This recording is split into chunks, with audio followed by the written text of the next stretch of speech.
Hi, this is Johnny Red here, handing out red pills to whoever will take them. In this first video clip by Lee McNulty, a retired high school teacher from Paterson, New Jersey, he describes what it was like for the last several years of his teaching there and how he was afraid to even talk about it until after he retired because he was afraid he'd lose his job. The following are just a few excerpts. The whole video I'll put a link to in the description. If we're to walk into that high school, what would we see? You'd shake your head. You couldn't believe it was a school. You cannot believe that this could absolutely be going on. Because we'd see what? You'd see chaos. You see kids literally screaming and yelling, rolling in the hallway, swearing, cursing, wrestling, sometimes fighting, and you'll see no administration. You were a teacher for 27 years in Paterson, New Jersey, right? Correct. And you said that you didn't feel comfortable talking about your experiences until now. Why? I'm retired now. As of July, I'm retired. I did contact you at one time, and I backed off because I was scared. I was afraid I could lose my job. Let's get into some of the specifics. And this was at JFK High School in Paterson where you taught. Correct. The entire 27 years. The entire time. You talk about student absences that go on in that high school all the time and kids cutting class. Tell me what you mean. The attendance is absolutely horrible. There's a 20-day attendance policy. It doesn't mean a thing. Kids don't have to show up for class. They cut. I'll have kids with maybe 30, 40, 50, 60 days of absence, maybe another 20 or 30 days of cuts, and sometimes they're even suspended. So when it comes time to the end of the year, I fail them, and then I'm asked, what can we do about passing them? I said, how can you pass them? They weren't here. Right. You give an example of kids who aren't in your class, they don't show up to take the test, and administration says they're in a different class. Explain that story. I had a senior, absolutely did nothing. The guidance counselor came up to me and asked me, what can we do to have this kid pass? And I just said, I won't. I finally gave in, and I said he has to come in for the next 2 weeks early, and I will give him work, and he has to make up all his time. And then the next day, he doesn't show up. So the following day, not the superintendent, my supervisor will come to see me, and he goes, well, what can we do to pass? I said, nothing.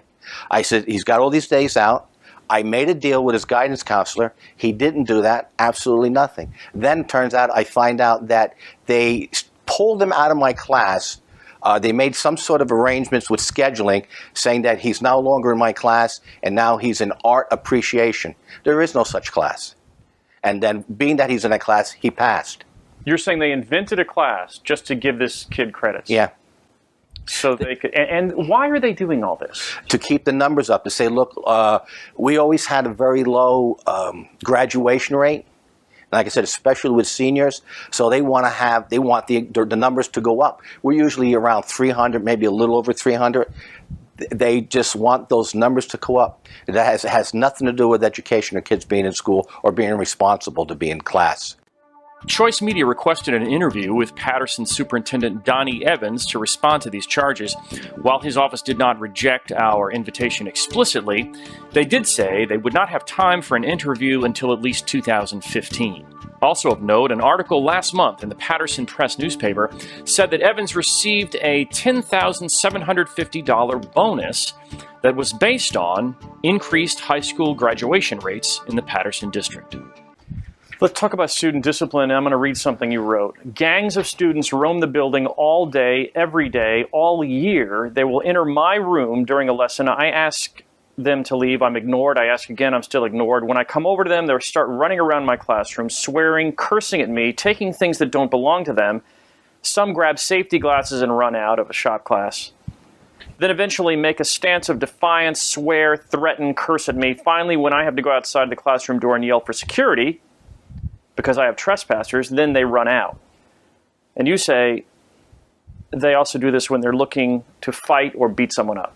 They have done this to other classes. Gangs of kids will roam the building. They're looking for a certain person. They'll walk into the classroom. They'll find that kid and just start a fight in that class. It's just that simple. Retribution, basically. I don't know. I don't know what the reason is. A lot of times there's really no reason. So you're standing there in class, you're trying to teach, and you'll see groups of kids just enter the classroom intent on beating a particular kid up. Right. And what are you supposed to do? What does administration tell you to do? First of all, the union always tells us not to get involved, because if we get hurt, we may be liable. Or if we try to break it up and a kid gets hurt, then we're definitely liable. We have to call security, and then that sometimes takes a while for security to get there. And the kids know it'll take a while for security to get there. And bottom line, it'll be hushed up. Nobody will even get suspended. They'll bring them to security office. Maybe they'll get yelled at, or maybe they'll get a detention. And even with detention, they don't even show up for that. Our school building, all day long, you have kids in the hallway, stairwells, bathrooms, walking in and out of the school all day long, unchecked.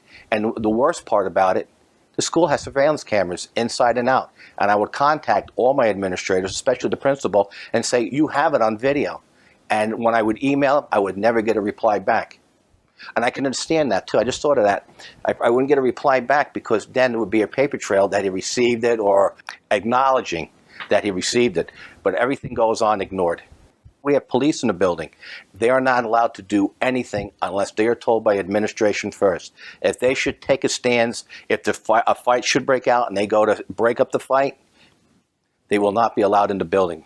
I don't know what the exact word you would say. They would be banned. They would be not allowed to work in that building again, because they're getting paid overtime. Now, you know what people will say to you? They say that if you get tough on kicking the kids out who aren't behaving in the way that you want, and many of these kids come from underprivileged backgrounds, poverty backgrounds, it will hurt their lives more, because now they'll not even have high school degrees.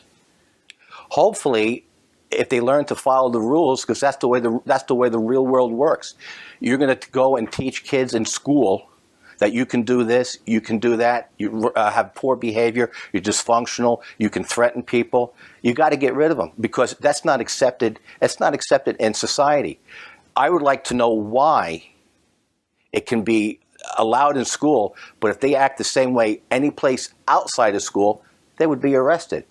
So when you go to school, are you going to fool around? Yeah, you're kids. Is school boring? Yeah. They're kids. But you can't interfere with the process of education. The bottom line is, if they're not being educated, they're basically getting a high school diploma, they're illiterate, we are ruining a nation. This next clip is of a teacher at Washington Middle School in Green Bay, Wisconsin. In her resignation letter, she describes in disgusting detail some of the things that have been going on there in recent years, and how the administration has turned a blind eye to the problems. This is followed by a board meeting a month later where she lambastes the board and administrators for doing nothing, and she relates the effect of the stress on her and her colleagues' mental, emotional, and physical health. I have been a teacher in your district for the past 12 years. I came to work at Washington Middle School 9 years ago because I wanted to work with at-risk kids and kids in need. That is my calling in life. It's what I was made to do, and I'm good at it. I won the Golden Apple Award a few years ago, and I am consistently rated excellent by my administrators, supervisors, students, and parents. Teaching 6th grade reading at Washington was my dream job. I am here today because it is with great sadness that I inform you of my resignation from Green Bay Public Schools. Washington has been in a downward spiral for a long time, but has been deteriorating rapidly over the past 5 years, and rapidly during this school year. I fear for my safety every day. I am equally afraid for the safety of my colleagues, and most importantly, my students. We are in danger every day when we show up to our school. Students and staff are physically, verbally, emotionally, mentally, and sexually abused every single day in the building. This environment cannot be allowed to continue. Our students have the right to go to school and be safe, and your employees have the right to go to work and be safe. None of us are safe right now. We are sworn at and called vile, crude, and sexual names every day. I have a list here of horrifying things that were said to your employees and your students in just the last 2 days. It fills a page. I struggled with whether or not to read this list to you. In order for you to grasp the abuse we are experiencing, I wanted you to feel how we feel when these things are said to us. However, I couldn't bring myself to say them out loud because they are so disgusting. Ultimately, you have to know that these things are said to your employees and your children all day, every day. This constant verbal abuse takes a toll on our bodies and minds. It's devastating that I can't bring myself to say things out loud that I have to listen to day in and day out at my workplace. In addition to verbal abuse, the people at Washington are getting injured more than ever. I thought it would take someone getting seriously injured before necessary changes would happen. But then, just a couple weeks ago, a teacher was taken away in an ambulance with a bleeding head wound caused by a fight among 3 students. Another teacher was physically attacked by students trying to set off a deadly allergic reaction on purpose, causing her throat to close and her to struggle to breathe. A student was held down on a table and his legs put into vice grips so that other students could take his shoes. A student had his pants and underwear pulled down, exposing him in a crowded hallway of students. Another student approached a group of teachers and pulled his pants down and touched himself inappropriately while laughing at their request to stop. Male and female students this year are slapped on the buttocks, pitched in the chest, kicked in the groin. Just last week, 2 students laid on a table in the classroom and kissed each other heavily and pretended to have sex while a substitute teacher tried to get them to stop. All of those things I just mentioned happened in the month of May. I have a list that I will give to you of more. We've had fires set in the school, weapons brought in, drugs sold and used, and still it's not enough. Just last week, a student told multiple people, multiple times that, quote, "I'm going to shoot up everyone in this school." Is it going to take someone getting killed for you to finally take the drastic action that is needed? Our district says that we value health and wellness, but our work environment has become so toxic, it is literally making us sick. One of my colleagues has headaches every single weekday and is taking medication. Another one wakes up with cold night sweats several times a week. One had nightmares for days after being threatened by an aggressive student. Another person, one of my teachers, wakes up every single Sunday night around 2 a.m. and throws up in anticipation of the work week starting.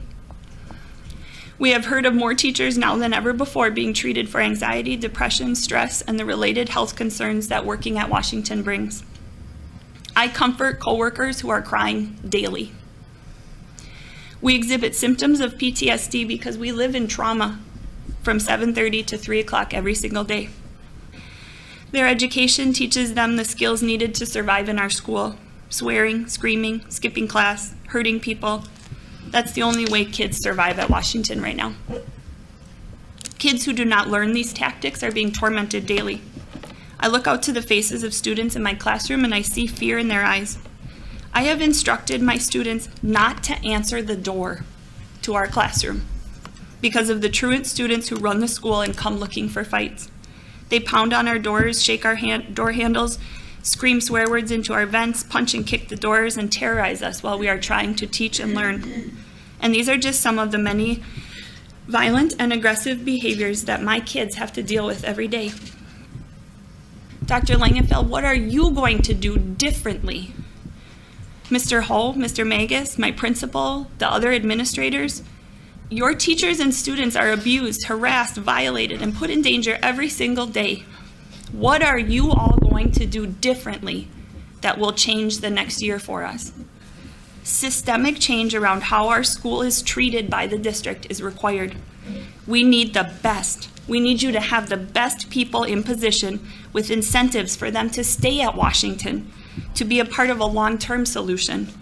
If you have to pay them more, then do it. Figure out a way to give us the best of the best, and then figure out a way to keep them. Our kids deserve it. You ask us to differentiate in the classroom, so differentiate for our school. We are in crisis. We need you to give us everything you've got. We need smaller class sizes. We need a different approach to the special education push-in programming. We need correct placement of students who have aggressive and violent psychological problems that we cannot deal with. We need you to follow the student handbook that you have created. Section 443.7 of the Student Handbook Policy states that students who commit aggressive or violent behavior shall be required to seek an initial screening and ongoing counseling and provide written evidence of this counseling to the principal within 1 month of their offense. Simply following through with that one rule would be a huge start to making positive change for us. Enforcing the following policy in the handbook for students with subsequent violent violations would be another way for you to make positive change for us. Start this long-term change process by committing to following through with the consequences that you already have. We need swift action from downtown, and we need a no-tolerance policy for this abusive behavior in our school. Let me make it very clear that I am not here to look backwards for blame. I am here to look forward for solutions. Our current administrators are doing the best they can. They inherited a huge mess, and they were not given the tools or the resources or the freedom to do what needs to be done to clean it up. This toxic situation has been a long time in the making, and I know it cannot be fixed overnight or by one person. But as a wise person in my life says, nothing changes if nothing changes. What are you going to change in order to change the future of this school? I would not survive another year in the toxic setting at Washington. I must resign, even though I have a broken heart, because I cannot survive in this unhealthy and unsafe environment any longer. I am here now to speak for the people who will remain there and continue to try to survive in this dangerous school and work setting every day. We need answers. Our kids deserve answers.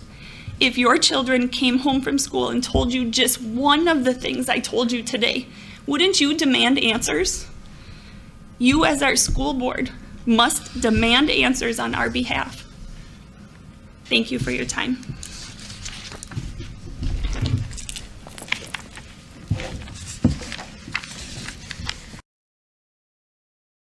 This next clip is about another teacher in Ohio who is fed up with the students swearing, stealing, and destroying property. Similar type of behavior you've heard about already from these other schools. This one's in Ohio.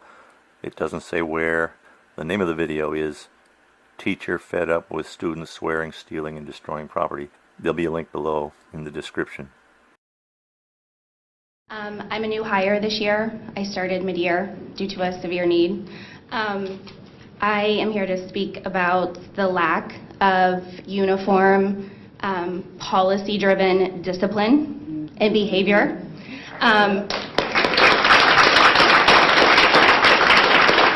I cannot tell you how frustrating it is to look out at my students knowing that I'm failing 3/4 of them because of the discipline of a quarter. It's absolutely ridiculous. What we are practicing in this district is setting our students up for a life of failure. We are not serving them. We are not serving our community. We are not benefiting anybody. You are losing phenomenal qualified teachers because we cannot write down a set of accountability issues that is held to a standard that meets what we want them to do when they graduate. We want them to have academics, excellence in academics. How about academics and self-control, self-management, becoming productive members of society? Because it doesn't matter how relevant and engaging my curriculum is. It doesn't matter if I follow the GRR and every single initiative that these magical directors of magical transformation come up with. If we cannot figure out how to get our kids to stop swearing at their faculty, stealing from their faculty, shoving each other, it doesn't matter what I do up at the front of that classroom. I am highly qualified. I hold 2 masters and am working on a terminal degree. I teach middle school and high school science teachers how to teach problem-based, engaging 21st century learning skills at YSU.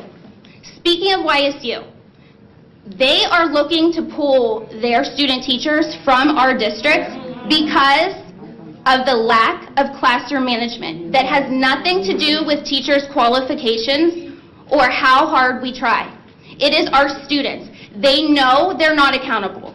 We need a written down set of guidelines with consequences for students, faculty, and parents, the community. If we do not hold our kids accountable now, it doesn't matter if we educate them, because they cannot practice self-management and self-control. You are looking at an entire district of teachers. Nobody goes into teaching for the money. You just don't. I was out with a concussion for a week. They stole my stuff, destroyed my room. My district warehouse supplies finally came in because I'm a new hire. So you know what I did? I bought pencils. They chew the pencils. They throw them at me. I bought all these supplies because I'm in it for them and for the ones that actually sit there and try to learn that deserve better. But what happened was, while I was out, the kids that have no self-control and know there's no consequences opened up my box of supplies and stole them. So it doesn't matter what training you put us through. It doesn't matter. We need defined consequences where the students are held accountable. They know that if they do this, this is the consequence. And their parents. And it is continuous across the district, well-defined, and absolutely, if you're going to threaten it, follow through on it. Because I, for one, am tired of thinking, maybe if this one shoves me down today, they'll actually take them out so that I can teach the rest of them. Because here's the deal. I tell my students all the time, there's 16 of you and one of me, but I'm here to educate you. The only thing I owe you is an education. That's it. And you're not going to get much better than me this year because everybody else walked out.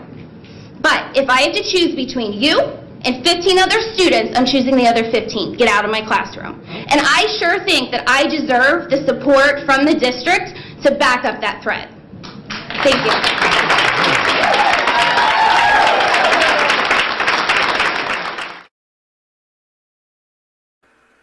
Okay, we'll finish up with another clip by Lee McNulty, the guy who did the first clip from Paterson, New Jersey.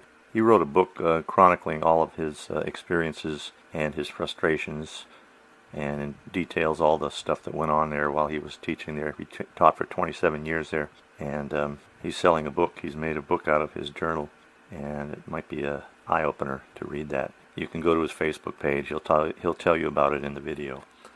I have written a book. It's called Ruining a Nation and Nobody Cares. I kept a diary, a log, a journal the entire time I worked there. Everything that I know to go on there is in there. And the school, for the most part, hushed it all up. There is no way, if anybody knew what really went on in that school, they would send their children there.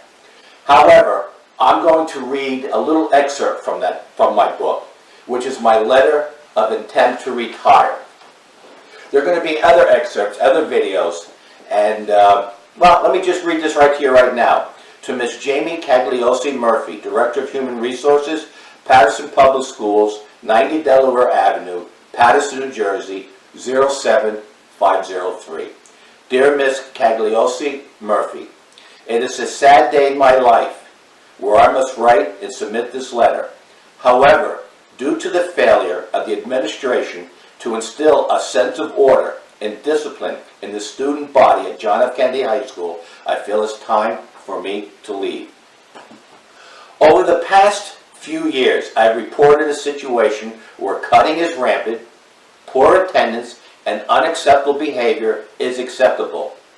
Continual fighting occur, students are allowed to hang out in the hallways, stairwells, walk in and out of the classrooms they do not belong in, walk in and out of the building at will, all day, every day, all year.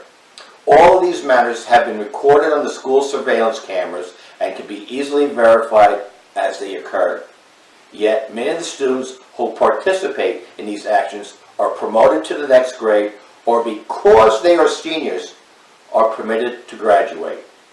As a result, please be advised that at the end of the month of June 2013-2014 school year, I will retire. It is unfortunate.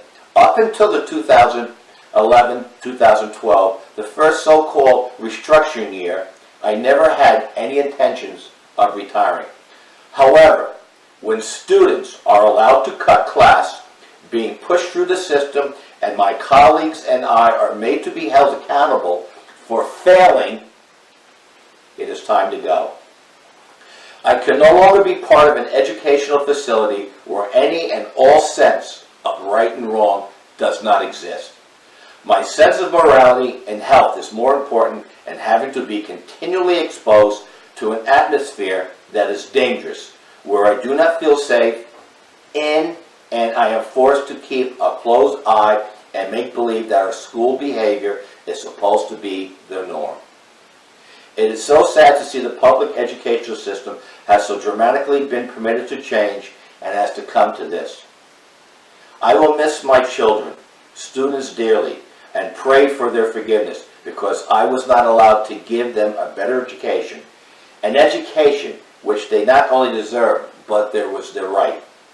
Thank you, most respectfully, Lee McNulty. Copy went to Donnie Evans, superintendent of school, and to my principal. I also hand-delivered this sometime later to Donnie Evans, the superintendent of schools, and asked him if he's seen this, and he said no. It did not surprise me. Furthermore, after I sent this in, I didn't realize, I got nervous. I thought there was going to be some sort of backlash or retaliation. Then as a couple of days went by, I realized nothing was going to happen. Because if they did contact me or wanted to, retaliate against me, then they would have to address all these. So what did they do? It's what they have been doing for years. They ignored it. This is my book. Again, it's a journal. For the 25 plus years I worked there, I was there 27, but I started doing this a couple of years later. I have every newspaper article about the school during that time. But I want to read a few things that I have on the cover of the book. Hopefully it'll make you more interested. An American high school that is part of a state takeover, run and operated school district, where chaos is the norm, with students rioting, and we had riots, fighting all day, every day, bringing in weapons, bomb threats, deliberately setting fires, constantly pulling false fire alarms so they and or street gangs can fight during evacuations. Where students walk in and out of the building all day, every day, and have committed murder. On the center of my book, there's a newspaper article. It says, Gentle Soul, Violent Death. I had the entire article where several students walked out of the building and they killed a man. Where students do not have to go to class, have poor attendance, cutting and lateness is rampant, hang out inside the school as if it's a street corner, and at the end of the year, they still pass and graduate. Where police officers, we have had 6 uniformed police officers from Patterson, New Jersey in the building. They are not allowed to do anything. They're just there. Where police officers are banned from working there for doing their job, which is to serve and to protect. Lastly, I had the school district motto, logo, whatever you want to call it, where the school and district logo is, our children, our future. I hope you buy this book. One other thing, the profit, all profit from this book will be donated. I don't want a penny. Not that I don't want to make a lot of money. All profit will be donated, 50-50, between St. Jude's Children's Hospital and Children's Education in Patterson. I will not turn the money over to the District of Patterson, but I will make sure every penny goes to education of Children's of Patterson. I hope you would buy this book. The book is $20. If you get the Kindle, it's only $10, and you can get it on Amazon.com. Furthermore, if you go to my Facebook page, you will see many excerpts and videos that I already have on there that all pertains to nothing more than this book and what went on. And read the comments. Many of them are from my past students. Thank you so much. You take care.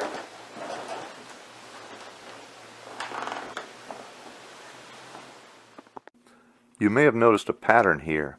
In all cases, the administration is essentially giving students who act up and misbehave a free pass. They either ignore the problem altogether or give the misbehaving students a slap on the wrist and promote them and graduate them anyway, even though they may not be even close to meeting the normal criteria for graduation. Why are administrators doing this in so many school districts, especially, it seems, in districts where there is a substantial minority student enrollment? Well, it all stems from an executive order by the Obama administration in July 2012 called the Initiative on Educational Excellence for African Americans. One of the goals of this initiative is to, quote, reduce the dropout rate of African American students and help African American students graduate from high school prepared for college and a career, in part by promoting a positive school climate that does not rely on methods that result in disparate use of disciplinary tools, and by supporting successful and innovative dropout prevention and recovery strategies that better engage African American youths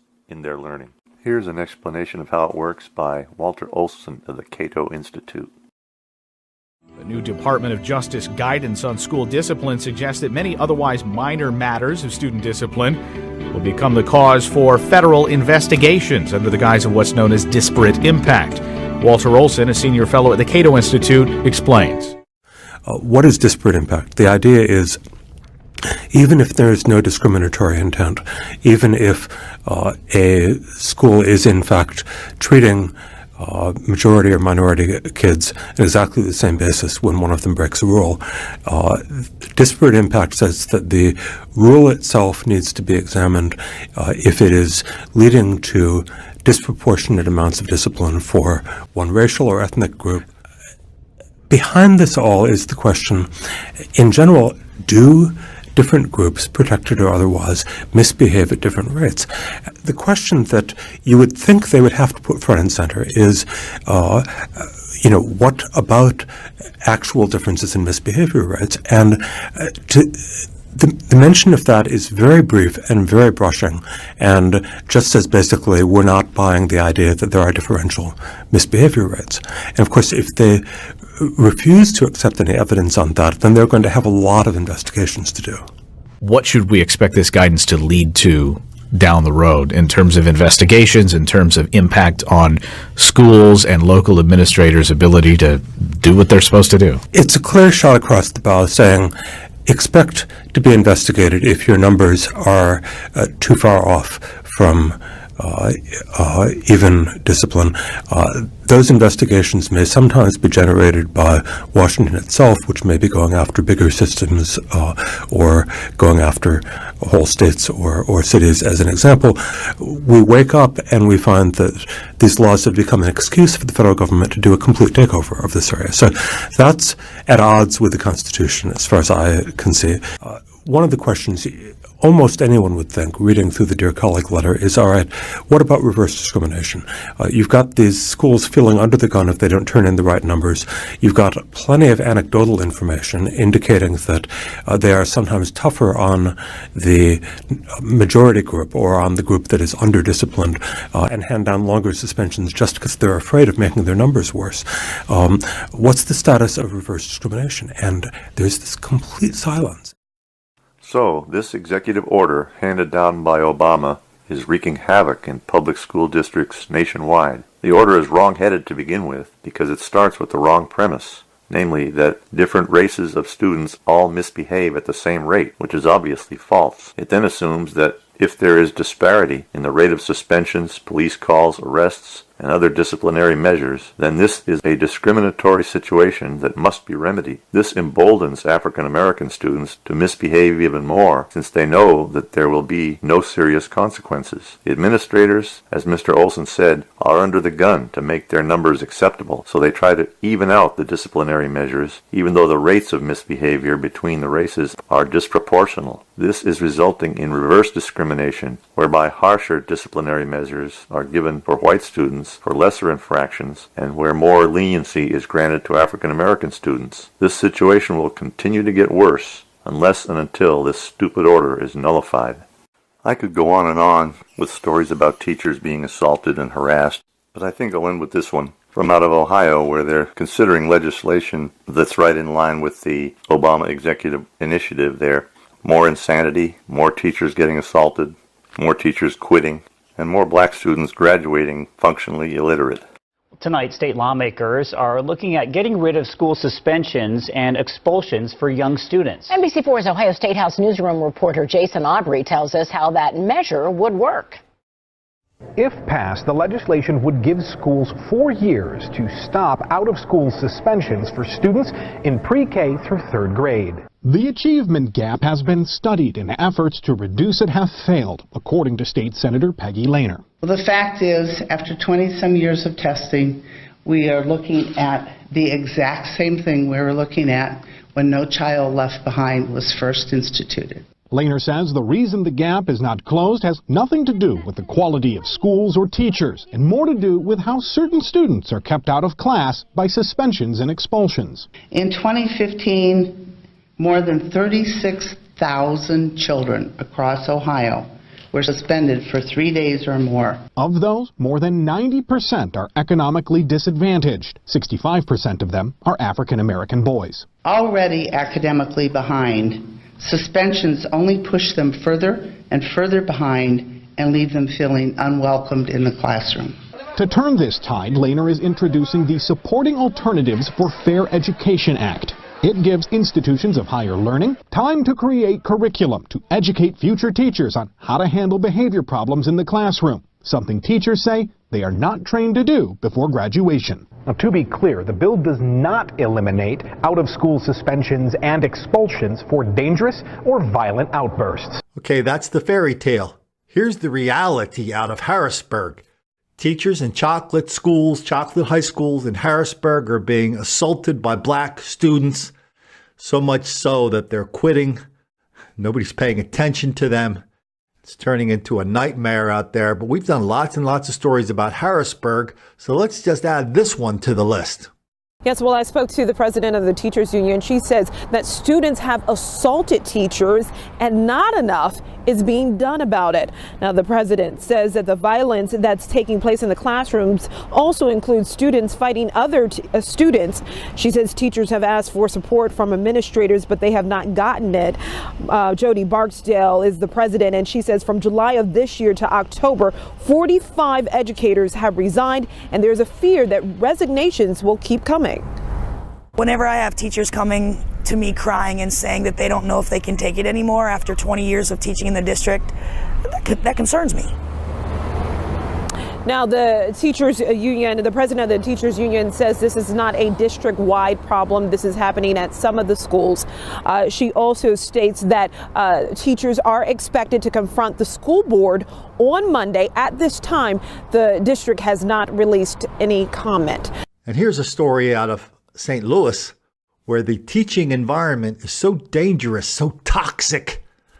The teachers can't force themselves to go to school. Now remember, to be a teacher, this is something that, it's kind of a lifelong thing, right? It's usually not the kind of thing that somebody just, says, okay, I'll put an application in over here at the manufacturing plant. I'll put one over here in the police department, and I'll put one here at the school board. No. If you want to be a teacher, you pretty much know you want to be a teacher. I mean, people are standing in line to be teachers all over the country. I've heard a couple of my friends tell me about their kids just got a job as a teacher, and it was like, man, they tried so hard and they had to go here, they had to move there, they got lucky, they got in, and they really feel lucky to be a teacher. But in St. Louis, the conditions are so bad, they have to force the people to teach, and when they can't do that, they sue them. Of course, the teachers union stepped up in St. Louis and reminded everybody that the reason these people do not want to go back into their classrooms is because of because they're in urban areas, high challenge, uphill battles, toxic environments where teachers are getting punched in the face. So that's it for this video. If you like the content, subscribe, share, comment. I'd like to hear from you. Until next time, be well. And keep on asking why.